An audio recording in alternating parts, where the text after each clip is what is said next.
પાટણ રાધનપુર નગરપાલિકાની ચૂંટણીને લઈને ભારતીય જનતા પાર્ટી દ્વારા વોર્ડ નંબર 7ના કાર્યાલયનું ઉદ્ઘાટન કરવામાં આવ્યું। મોટી સંખ્યામાં લોકો ઉપસ્થિત રહ્યા। ધારાસભ્યના હસ્તે ઉદ્ઘાટન કરવામાં આવ્યું।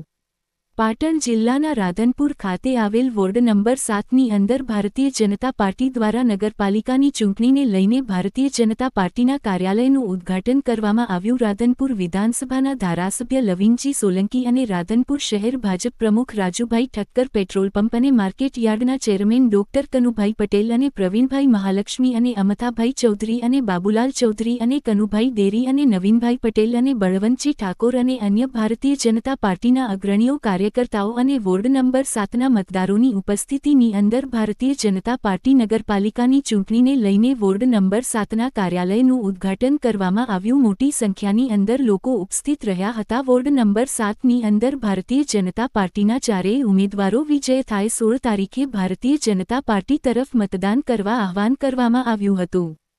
ધારાસભ્ય અને ભારતીય જનતા પાર્ટીના ઉમેદવારો અને કાર્યકર્તાઓ દ્વારા રાધનપુર નગરપાલિકાની ચૂંટણી વોર્ડ નંબર 4ના ભારતીય જનતા પાર્ટીના કાર્યાલયનું આપ અને રાધનપુર શહેર ભાજપ પ્રમુખ અને અન્ય કાર્યકર્તાની ઉપસ્થિતિમાં ઉદ્ઘાટન। આ વોર્ડની શું પરિસ્થિતિ છે અને કેવી જીતની આશા છે, શું કહેવા માંગો છો?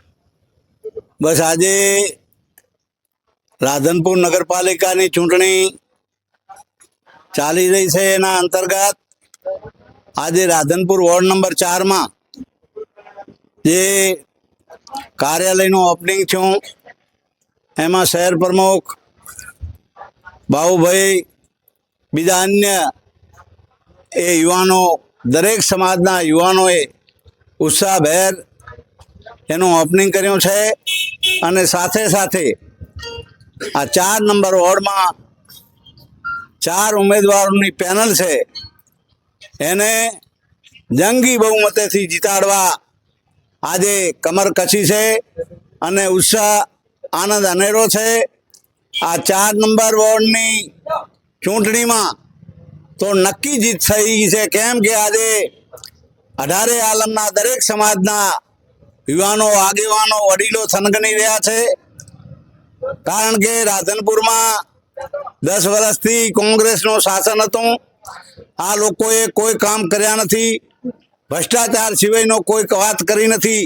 એટલે મારા રાધનપુર નગરપાલિકામાં 4 નંબર વોર્ડમાં હીરાબેન બંકિમભાઈ મકવાણા, બીજા ઉમેદવાર મુક્તાબેન શાંતિલાલ પટેલ, ગોવાભાઈ હેગાભાઈ ભરવાડ, નમેશ પ્રદીપભાઈ જોશી એવા તરવરિયા યુવાનોને જે ટિકિટ આપી છે, જે લોકોનું સેવાનું કાર્ય કરી શકે એવા લોકોને ટિકિટ આપી છે।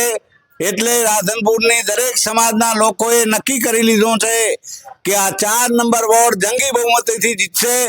એવી રીતે આખા રાધનપુરમાં જે અમારા 28 ઉમેદવારો છે એ જંગી બહુમતીથી જીતવાના છે અને લોકોના એ સેવાના કાર્ય કરવાના છે અને રાધનપુરને એક રૂપાળું સુંદર શહેર બનાવવા માટે રોડ રસ્તા હોય કે પાણીની સમસ્યા હોય, ગટરની સમસ્યા હોય કે રાધનપુરને મીઠા પાણીની સમસ્યા હોય, એ અમે હલ કરવાના છીએ।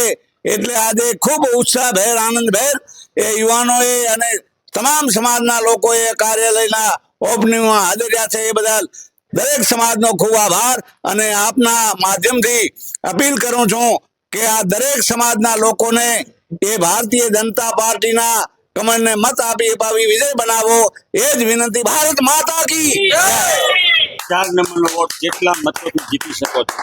4 નંબરનો વોર્ડ છે એ ખરેખર એક જ લોકોનો અવાજ છે, એટલે લગભગ 1500 મતેથી ઉપર અમે અહીંયા લીડ લેવાના છીએ।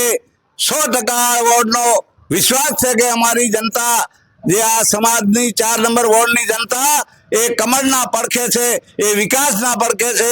મોદી સાહેબે વાત કરી છે સૌનો સાથ, સૌનો વિકાસ અને સૌનો વિશ્વાસ। એટલે 1500 મતેથી અમે આ વોર્ડને જીતવાના છીએ, એમાં કોઈ મેળ નથી। બોલો ભારત માતા કી જય।